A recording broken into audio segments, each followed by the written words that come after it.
The food inflation crisis. Let's have a look. Hello everyone, Florian Heiser here, and welcome to another episode of HeiseSays. Grab your hashtag not sponsored cheap instant coffee because we gotta save money. And I want to talk about what is probably a pressing crisis which isn't receiving enough attention here in Australia. It really should be. Food inflation over the last 5 years. Now, I will be the first to admit I'm not the one that does the shopping in my family. Rachel takes on that responsibility. And with the number of children we have, going to the shops is an expensive and multi-trolley routine. If you don't know, we have 7 kids. So food is our biggest expense. It's right up there, probably on par with our mortgage. And we were just looking at our budget where we could save some money. A lot of it, takeaway is the instant one where we can. But I occasionally go shopping. And every now and then, I'll go and do a top-up shop. Just run to the local Aldi or Coles or Woolies just to grab a few little things. Just maybe we'll make hamburgers. And every time I go out shopping, I'm shocked at how expensive everything is. Eggs are pretty much $1 each. That's what you just have to hardwire in your brain so you can feel good. I'll go to local Coles. We prefer Aldi, but I'll go to Coles just to get some buns and to make burgers so we can watch a movie on a Friday, rent a film with the kids. And I'm dropping $100. I'm dropping $100 when you get a few other little things there. That's one trick we learned years ago when we wanted to really save money. Was doing one shop a month, a monthly shop. So that limits those little top-up shops. We also looked at Aldi, the regular, the big duopoly, and Costco. We even got a membership card. We went out there. And Rachel had an Excel spreadsheet. I think she even brought a laptop where she would compare the prices of the goods in Costco to Aldi. Now, Aldi didn't have the same brand names, but when you were comparing what you were getting, so much dishwashing liquid or so much meat on a per unit basis, per gram, per milliliter, that type of thing, Aldi was cheaper. It was cheaper. We notice it more than other people because of the size of our family. 1 or 2 people, you may not notice it, but over a year that adds up. It's probably the equivalent of the promise that Albo said that he'd reduce your power bill by $250 a year. You could get that own saving you can get that saving just by going to Aldi. Now, I make the argument that Aldi has done more for cost of living here in Australia than any government has in the last decade. Let me know what you think on that take. But let's have a look at food inflation, and I've asked my co-pilot to summarize it for me, and this is really bloody useful.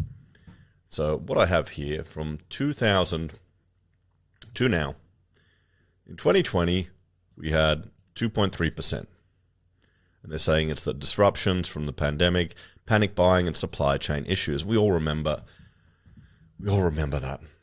Shipping around the world was changing. I mean, one of the advantages we have these days is international shipping allows foodstuffs to be refrigerated and sent all over the world. So we've got a market where we can get food from anywhere, which is really quite convenient. If you want to get good, healthy, grass-fed butter, get it from New Zealand. Don't get it from Australia.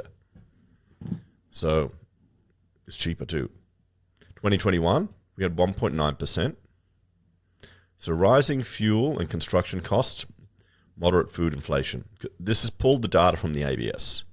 So food, that 1.9% isn't that bad. But here, we look at this, 2022, everyone.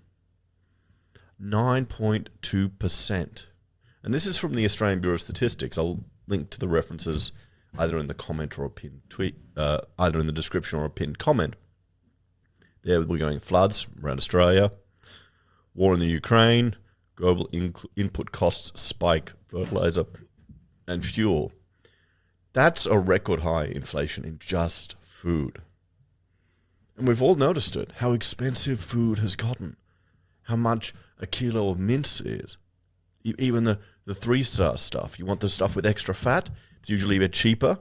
because of all the fear in the 80s over fat. And, well, even that's gotten more expensive. 2023, 7.5%. So it's going down. But still, guys, we're nearly touching on 10% a year in food costs.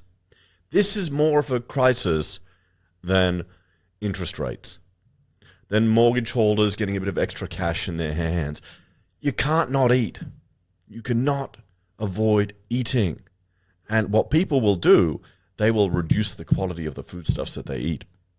That's going to have long-term health implications. It's going to increase the amount of diabetes and other illnesses that we are seeing in people. The amount of sugar that people consume, I think we're starting to see the consequence of that in our generation. So dairy was up 15.2. Bread and cereals up 11.2, easing from 9.25% peak.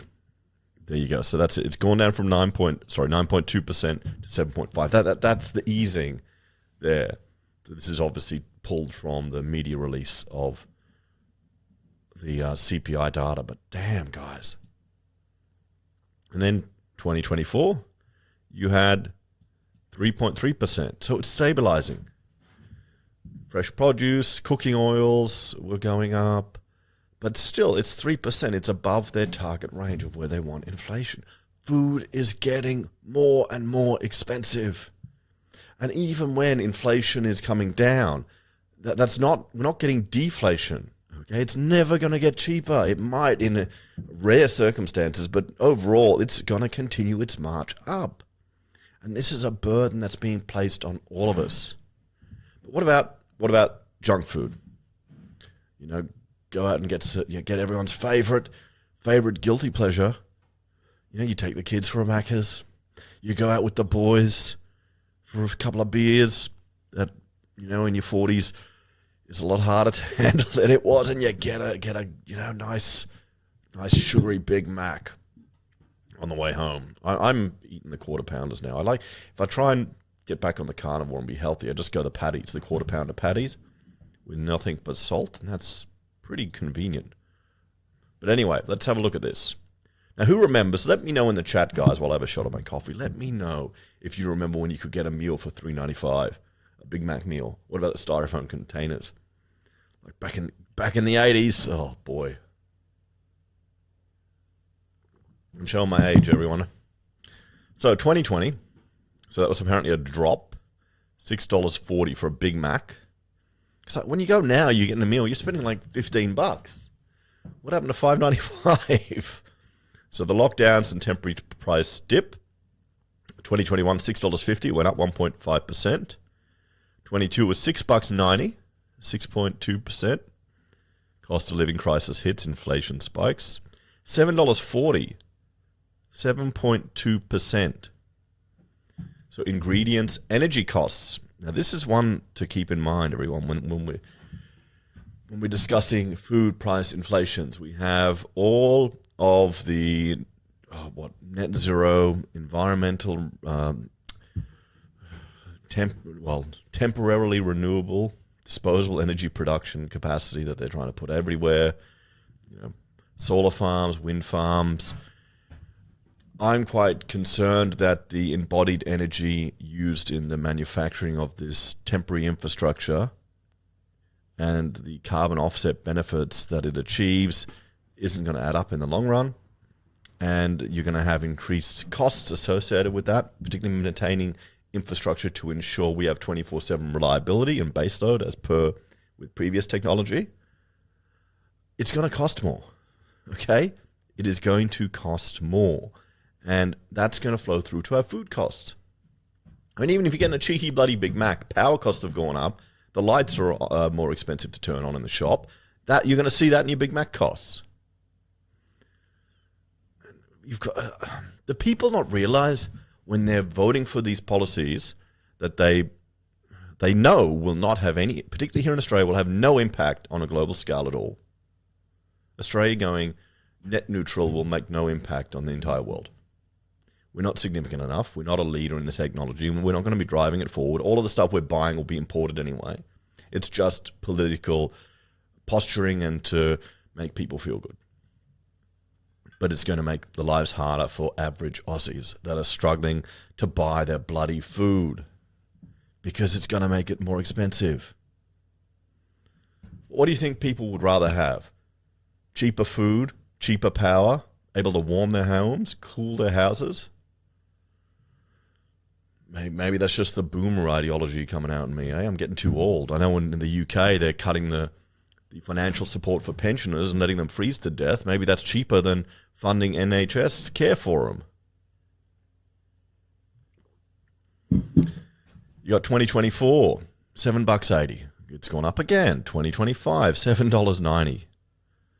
So price freeze on select items. What a mixed smart meal. Oh, sure, bullshit.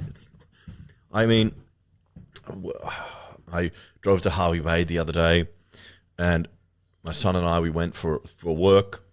I had to point cloud scan some existing buildings that we were refurbishing for a client. And, of course, we stopped at Macca's on the way. It was early in the morning because it's a long drive. I tell you, if you haven't been to Harvey Bay in a decade, or it's just gone nuts.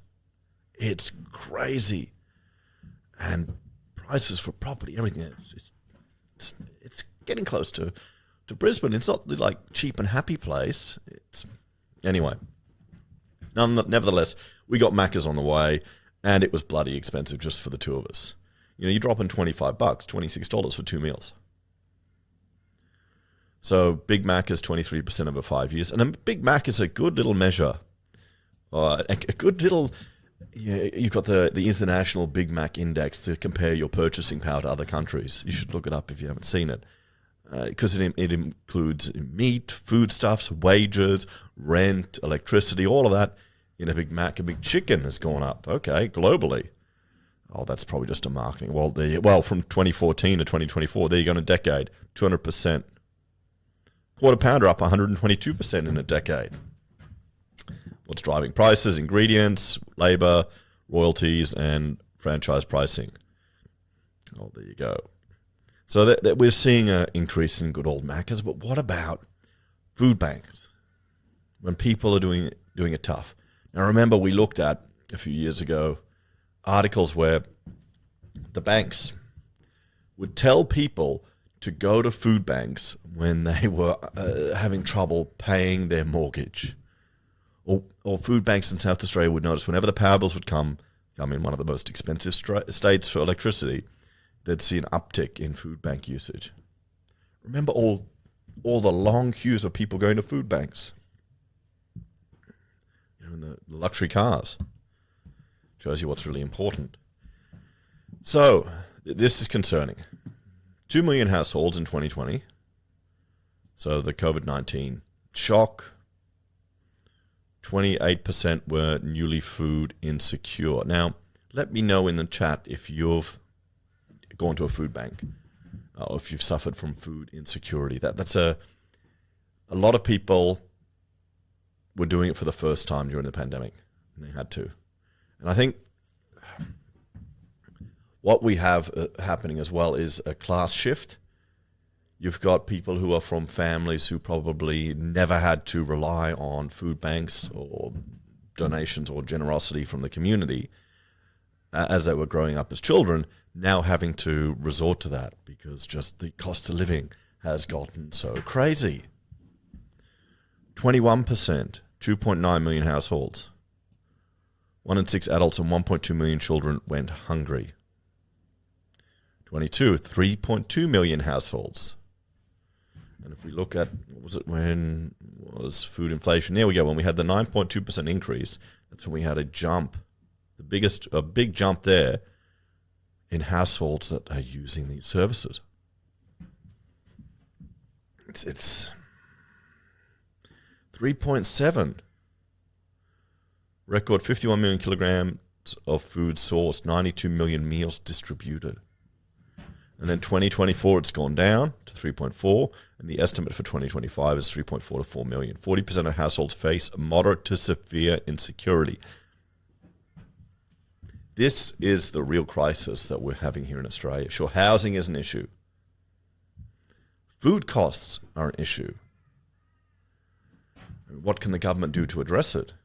We'll have to think of some ideas, everyone. In 2023, 2.3 million households were severely food insecure, skipping meals or going days without eating. That's okay. Now, we see these articles where you get someone there who's, let's say, a rotund or robust weight, pack of smokes as well. Going, I got to skip a meal for little Jimmy Joe to eat. And you're thinking, well, yeah, you got a few in you can skip. I mean, that's the advantage we have. Human body, we've got an emergency food store right here and all the fat around our tummy and everywhere else. That's your fridge. It doesn't need any electricity to run, stores it efficiently. Probably one of the most energy dense ways of storing fuel, good old body fat. So, don't be afraid if you got to fast a few days. It's probably a good thing. 59% of food insecure households were at the severe end in 2024. Nearly 40% of all households face moderate to severe insecurity. Now, these references are coming from food bank providers, so we have to appreciate that they will have an agenda to push to provide more services. My main concern with a lot of the food that these places provide, it has to be stuff that can sit on a shelf. They want to avoid refrigeration if they can. Fresh stuff it's great to have, but it'll disappear real quick. So you're getting a lot of seed oils. And this is where I'm saying it's going to lead to health consequences moving forward. And this is what the response. I mean, you can see how many meals they're distributing. 65,000 people fed by Food Bank Victoria alone. School programs, the breakfast lunch programs. We've got one in our school now because we've stepped back from homeschooling. We've put our kids in a local little primary school, and they're quite enjoying it. And what they have is they've got this program where no child can avoid a meal. They can always go and get a little breakfast there that's provided. And actually, one of the PMs we're working with is supporting that, and I'm complaining to them, going, "My kids will feed them a bloody nice healthy meal at home, and then they'll go and want to get to school early to get the toast and the sweets." Like the jam and all of that, and the cereal, because we're trying to limit that stuff at home. So kind of backfires for us. But that's the price, the sacrifice you have to make to ensure no child misses out on a breakfast, because, well, that's going to impact their behavior at school and their ability to learn. So here are the barriers to access. Stigma, 48% of food insecure households avoid formal relief due to shame. And donations are down because people can't afford to donate, because you've got to pay for your own food. So a few interesting things here. Let's have a bit of a chat to this one, guys. Okay, so we've got a crisis. Food inflation has just been going up and up. It's not going to go down. A few things were mentioned in the different articles and the ABS data. Global issues affecting food prices. Energy was just mentioned. I mean, what could be an instant thing government could do? We don't pay any taxes on food. We've got no GFC on food. Perhaps the fuel excise. Try and reduce the transportation costs of food. Subsidize energy. Try and get that cheaper. You've got the food stamp program in the US, and people, if you look at the amount of money you can earn in the US and still get food stamps, it's you don't need to be destitute. You can be earning like 40 grand US over there and still receiving these benefits. But you're going to have a whole lot of people that are depending on these schemes that would never have done so in the past. Right now, having a job doesn't mean you can avoid food insecurity. Being employed is no longer enough to ensure you can't avoid food insecurity. What does that tell you? What's gone wrong in our civilization here if we're reaching at that point? It's not people who are destitute on the street. It's families who are struggling to make ends meet. And that's where also house costs play into it. People will make sacrifices here. Because it's like I'm talking to Rachel. If we want to tighten the belt, where can we tighten the belt? You can't tighten the mortgage. The most luxurious things we would do would be eating takeout. That would be our tightening of the belt. You can save some money there, but the food bill's the food bill.